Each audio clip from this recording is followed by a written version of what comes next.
উল্লাপাড়ায় সলপের ঘোল তৈরি দুধে ফরমালিন। ভোক্তা অধিকারের অভিযানে ৫০,০০০ টাকা জরিমানা। এ কে আজাদ, বিশেষ প্রতিনিধি। সিরাজগঞ্জের উল্লাপাড়ায় ঐতিহ্যবাহী সলপের ঘোল তৈরির দুধে ক্ষতিকর ফরমালিন মেশানোর দায়ে দুটি কারখানার মালিককে ৫০,০০০ টাকা জরিমানা করেছে জাতীয় ভোক্তা অধিকার সংরক্ষণ অধিদপ্তর, সিরাজগঞ্জ।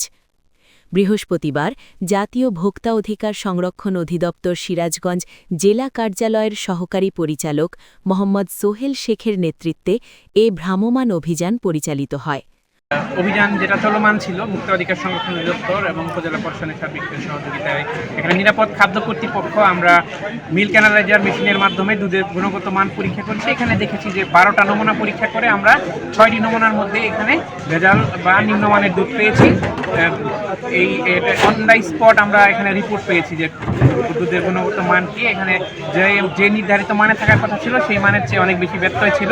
সেই কারণে আমরা এখানে 300 লিটার দুধ জব্দ করেছি এবং সেখানে অন দ্য স্পট আমরা এই দুধগুলি ধ্বংস করেছি এবং ভোক্তা অধিকার সংরক্ষণ আইন 2009 অনুযায়ী প্রশাসনিক ব্যবস্থায় এখানে ৫০,০০০ টাকা দুটি প্রতিষ্ঠানকে জরিমানা আরোপও তাৎক্ষণিক আদায় করা হয়। ধন্যবাদ।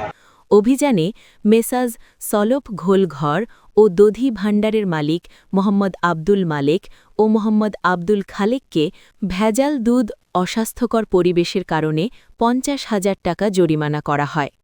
ঘোল তৈরির জন্য সংরক্ষিত দুধে পরীক্ষার মাধ্যমে ফরমালিনের উপস্থিতি নিশ্চিত হওয়া যায়।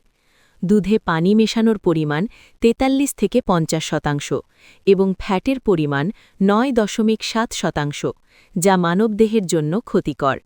এছাড়া অস্বাস্থ্যকর পরিবেশে ঘোল ও মাঠা তৈরি ও সংরক্ষণ করা হয় এবং বোতলের গায়ে উৎপাদন মেয়াদ উত্তীর্ণ তারিখ না থাকা। খাদ্যপণ্যে নিষিদ্ধ কেমিক্যাল মিশ্রণ করে জনস্বাস্থ্যকে ঝুঁকির মুখে ফেলা হচ্ছে।